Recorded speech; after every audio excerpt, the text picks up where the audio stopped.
Un homme, une vision, une révolution spirituelle. Aujourd'hui, nous plongeons dans l'histoire de Kakou Philippe. Un prophète audacieux qui a défié les traditions et bouleversé le monde religieux. Découvrez le parcours d'un homme dont la vie et l'œuvre continuent de marquer l'histoire religieuse contemporaine.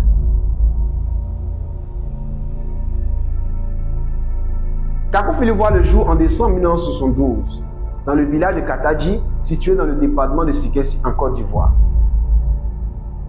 Fils d'un cultivateur illettré, il grandit dans une famille pauvre, loin des cercles influents religieux.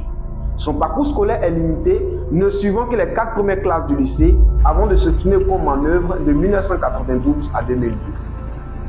Mais cette époque marquera la préparation inconsciente d'un destin hors du commun. Le 24 avril 1993, une vision bouleversante transforme Kakou Philippe. Cherchant à comprendre cette expérience, d'abord, il part vers un prêtre catholique, puis chez les baptistes, avec qui il passera 3 mois avant de rencontrer le mouvement de William Branham, un évangéliste américain, où il demeure comme saint fidèle de 1993 à 2002.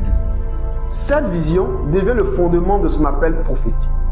De saint fidèle, il devient le porteur d'un message radical, selon lequel toutes les religions de la terre serviraient le diable au lieu de Dieu.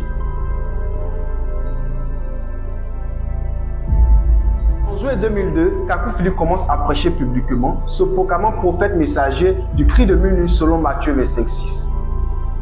Son message, une dénonciation des fausses doctrines et des dérives des religions. Il affirme avoir eu une seconde visitation divine qui lui confirme sa mission.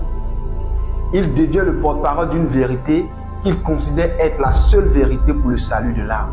Sa prédication est unique. Il parle des mystères de la foi, questionnant les concepts fondamentaux du christianisme, comme le sens du baptême et la place de la Bible.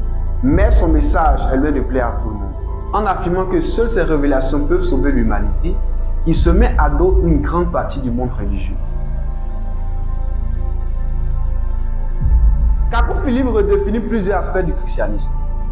Selon lui, l'histoire de l'Église a connu plusieurs baptêmes, culminant avec celui qu'il appelle le baptême de la restitution.